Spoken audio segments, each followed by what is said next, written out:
Meet Dino, the friendliest dinosaur in Dino Valley. I will tell you the story of Rapunzel.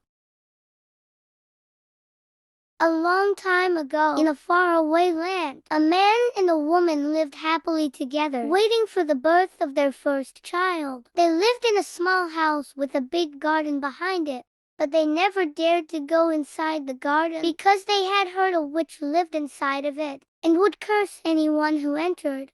One day the woman sat by the window, looking out at the garden, starving for food, when she saw the delicious vegetables and fruits growing inside. Without any money, they both became desperate for something to eat. The man had no choice but to sneak into the garden and take some food for his wife. So he climbed over the wall and began filling his basket with all the vegetables. As he was placing the last of the tomatoes in his basket, he heard an angry voice call out who said, "You could take my vegetables." Shocked and scared, he begged the witch, "Please don't hurt me. I'm taking these vegetables for my wife and future child." The witch rubbed her chin and thought, "Child, I will spare you, and even let you eat all the tasty treats in my garden. But in return, you must give me your child." The man was so terrified that he quickly agreed and ran back home, relieved to be safe. Not long after, their daughter was born, and the very next day, the witch kept her promise and took the child from them. The witch named the girl Rapunzel. Rapunzel grew into the most beautiful girl with long, golden hair, as long as a football field. But at age 13, the witch trapped the princess in a tower, deep in the forest, with no doors or stairs, so that no one could ever take her. Every morning, the witch would visit Rapunzel and say, "Rapunzel, Rapunzel, let down your hair." Rapunzel would let down her hair, and the witch would climb up to visit her. Rapunzel hated the witch's visits, as she was so cruel and mean. Every day when she was alone, Rapunzel would sing out her window, dreaming of a better world. Many years later, a prince was exploring the forest when he heard the most beautiful singing he had ever heard.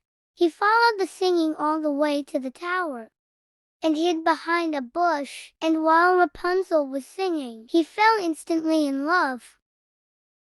He watched as the witch came to call out to Rapunzel and climbed the tower. After the witch left, the prince called out to Rapunzel at the bottom of the tower, just like he'd seen the witch do. "Rapunzel, Rapunzel, let down your hair." Down tumbled the long, golden hair, and up climbed the prince.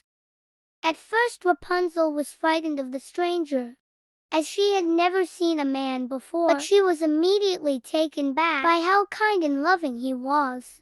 Compared to the evil witch, Rapunzel loved hearing the princess stories of the outside world, how there are vast, deep oceans to swim in, huge town squares with hundreds of happy people, and the princess castle, where she could explore all day.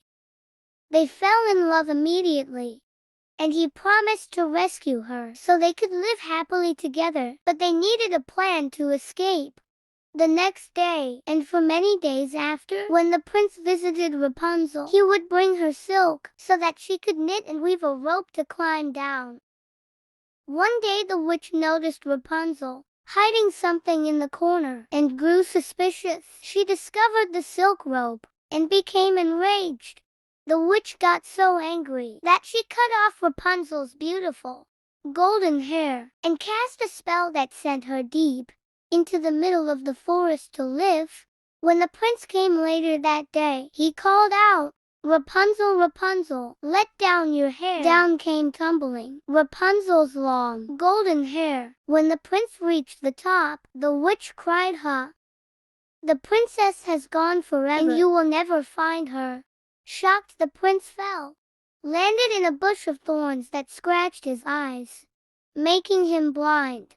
Heartbroken and blind, the prince wandered around the forest for months, calling out, "Rapunzel, Rapunzel, where are you?" He didn't know where he was, and he felt like giving up, until one day, he heard the most beautiful singing he'd ever heard. "Rapunzel, is that you?" He shouted. "Yes, I found you at last," she cried, running into his arms, and they hugged each other tight, happy to finally be together again. She cried tears of joy that fell into his eyes and cured his blindness. Together the prince led them back to his castle, and they lived happily ever after. If you liked the video, please share and subscribe to my channel. Bye.